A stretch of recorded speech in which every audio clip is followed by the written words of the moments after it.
Welcome, everyone, to the Military Breakdown Podcast. Today, we're going deep on a brand new institution. It just opened its doors, actually. The National Medal of Honor Museum. It's in Arlington, Texas. Okay. Officially open March 22nd, 2025. Wow. And the public opening was just a few days later, March 25th. You know, National Medal of Honor Day. Right. So very fitting. Yeah. This isn't just another museum, though. It's not just artifacts behind glass. This is a dedicated space to honor some truly incredible people, the recipients of our nation's highest military award for valor in combat. I'm excited to learn more. Yeah, it's going to be fascinating. So we're going to explore what makes this museum so significant, what the Medal of Honor itself represents, and the really powerful stories that it's designed to share. That's what I think is so interesting about this. Yeah. We finally have a place, a national home, specifically for these stories. It's been years in the making. Absolutely, it has. So let's start with the grand opening, this ceremony itself, because that was March 22nd. Huge event. Right in the heart of Arlington's entertainment district. What really struck me was they had 32 of the 61 living Medal of Honor recipients. So more than half were there to celebrate this opening. That's impressive.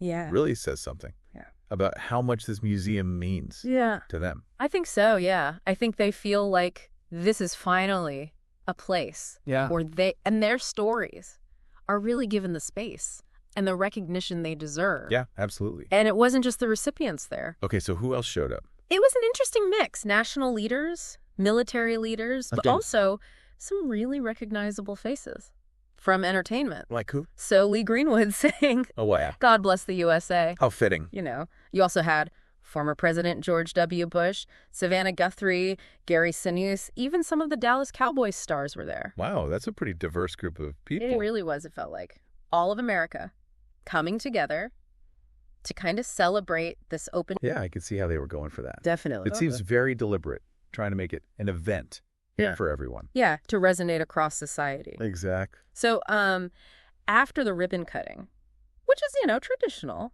for this sort of thing, they had what they called a mission to inspire spectacular. Oh, wow. What was that? Yeah, fireworks, drones, video projections, all set to music. Really sounds like they wanted to create this really memorable experience from the very start. Yeah, it definitely sounds like a big celebration. Now, thinking about why this museum exists at all, it's not just about artifacts, is it? No, you're right. It's more than that. It's significant because this is the only museum in the country dedicated to sharing the stories of these Medal of Honor recipients.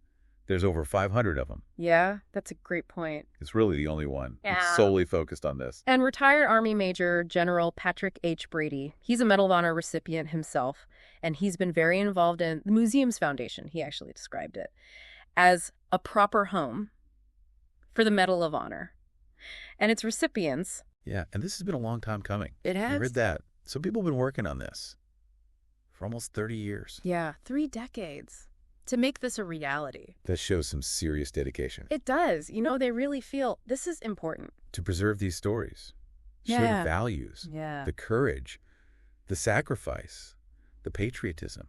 With future generations. Right. It's not just about looking back. It's about inspiring the future. And I think Captain Florent Groberg, another Medal of Honor recipient, put it well when he said that this museum is a powerful reminder of what it takes, what it has taken to be the United States. Yeah, he really hit on something there. And something else that really resonated with me was what he said about the recipients being ordinary people. Common Americans who rose to the occasion. Yeah, I think that's really important. We often think of heroes as these larger-than-life figures. Yeah. But really, it's everyday people stepping up when it matters most. And Jack Jacobs, retired Army colonel, Medal of Honor recipient from Vietnam. He echoed that when he said, these recipients aren't spectacular supermen, he called them. Regular people who embody fundamental values. And I thought what he said next was so powerful. What was that? He said, really grand things, not just in combat, but in everyday life, are all accomplished by ordinary people who just come to the conclusion that something has to be done, and they're going to do it. And that really gets to the heart of it. Yeah. It's not just about being a soldier. It's about taking action, Yeah. doing what needs to be done, no matter the circumstances. Absolutely. And Jacobs, he also shared this really poignant thought, Yeah. saying, where's the award for all the people who can't? It's like he knows he's carrying this weight for so many others. And that's a heavy burden. Yeah, huge responsibility. And that's kind of how I see this museum, too, as like this vault to house their legacies. You know, this place where their stories and sacrifices are honored and shared. And it's all with the goal of inspiring visitors. And I was surprised to learn that over 20 cities competed to host the museum. Yeah. They chose Arlington because it's central and very accessible. But that just shows you how important this is to the whole country now, focusing on the medal itself since the Civil War. Fewer than 4,000 medals of honor has been awarded. Wow, that's not many. No. And when you consider that over 40 million Americans have served in the armed forces during that time, it shows you just how rare and prestigious this award is. Yeah, it's not given out lightly. Not at all. Only for the most extraordinary acts of bravery and valor. Yeah. Going above and beyond the call of duty. And the museum's collection has something truly special. Right. The first Medal of Honor. Wow, the very first one. Ever presented. It was awarded to Army First Lieutenant Jacob Parrott for his actions during the Civil War. That's a direct link to the beginning of this whole tradition. It really is. That's got to be pretty incredible to see. So let's talk about the museum's physical presence and the exhibits. Okay, how big is this place? It's big. It's a $270 million, 100,000 square foot facility. Yeah. Located at 1861 AT&T Way in Arlington. So that's right in their entertainment district. It is. It's near Globe Life Field and AT&T Stadium. Easy to get to. Yeah, very accessible. And the architecture is pretty distinctive. I read a little bit about that, designed by Raphael Vignoli Architects. Yes. And it's interesting. Big rectilinear steel structure, elevated 40 feet above ground by these 5 massive columns. Yeah, it's a striking visual. And those columns, they represent the 5 branches of the U.S. military. The Army, Navy, Marines, Air Force, and the Coast Guard. And they didn't forget the newest branch. Oh, the Space Force. Yeah. How'd they work that in? They have an oculus. Okay. It's a circular opening at the roof of the exhibition hall. Allows all this natural light to flood in. That's cool. Yeah, I like that. Really thoughtful way to kind of acknowledge the evolution of our forces. And the visitor experience starts in a really interesting way, too. You enter into this sunken outdoor rotunda of honor, and then you have to ascend to get to the main exhibit deck. Yeah, I like that kind of symbolic of rising up to these great heights. And that rotunda is a really moving space. It has the names of every Medal of Honor recipient engraved on the ceiling. How many is that? Over 3,500. Wow, that's a lot of names. Yeah. And get this, it's open 2047.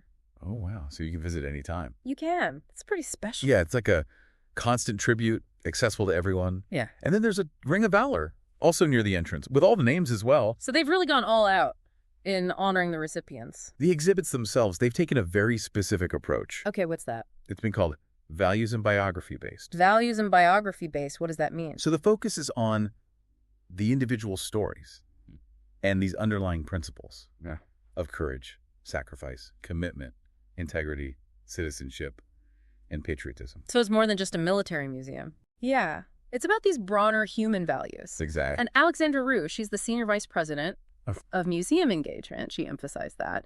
They decided to intersperse the stories rather than grouping them by conflict.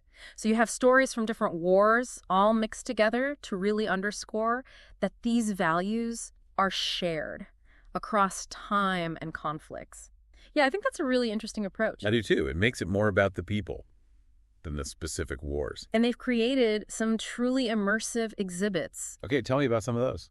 So, for example, Moments of Action, designed to transport visitors to the battlefields where these acts of valor took place. Wow, that's cool. Yeah, it sounds very intense. And then there's Rails to Rotors. Okay, what's up? So that one showcases historical military equipment, including a Vietnam-era Huey helicopter called Nancy Lee. I like that name. It's a great name.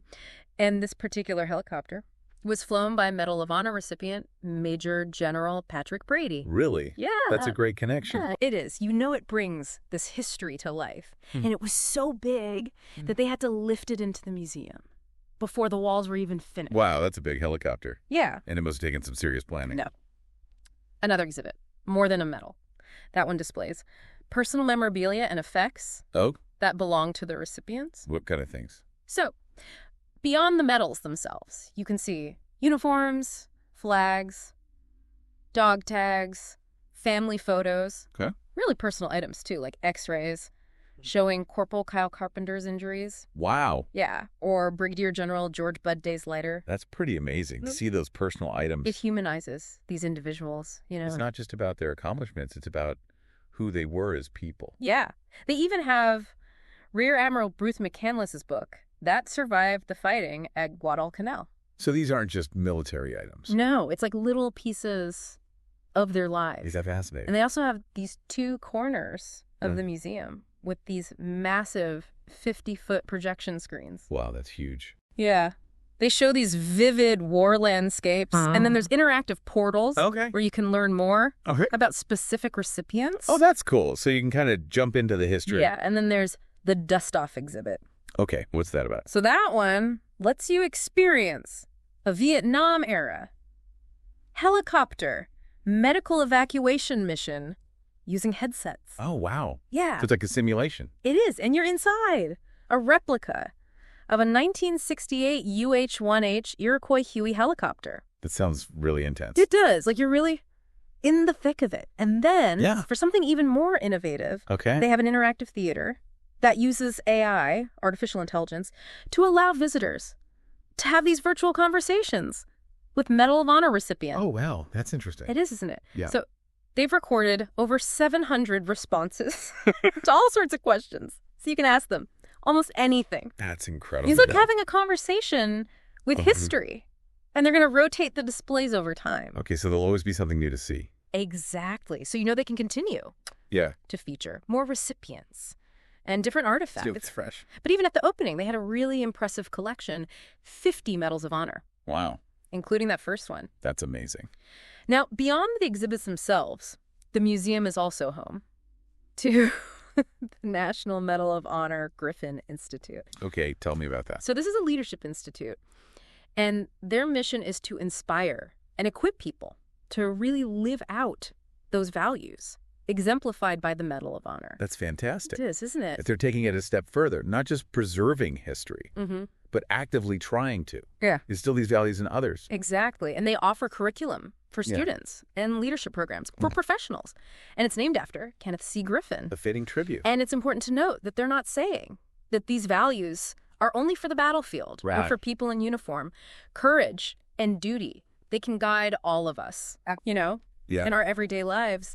And when they were deciding which recipients to highlight, they really thought about it carefully. Okay, what was their approach? They wanted to choose recipients whose stories really reflected the values, and they wanted to make sure that they had the artifacts to tell those stories well. That makes sense. They also worked very closely with veterans, including 5 Medal of Honor recipients, who were actually on their board to make sure that everything was accurate and authentic. That's so important. It is, isn't it? And they even partnered with the Department of Defense to get access to artifacts and research. So they really did their homework. They did. And the museum is now open to the public 7 days a week, 10 a.m. to 5 p.m. Okay. General admission is $30. And they're expecting over 800,000 visitors every year. Wow. Yeah, that shows you how much interest there is in these stories. So as we wrap up here, I think it's clear that this is more than just a museum. It's an experience. Yeah, it sounds like a really powerful one, a chance to connect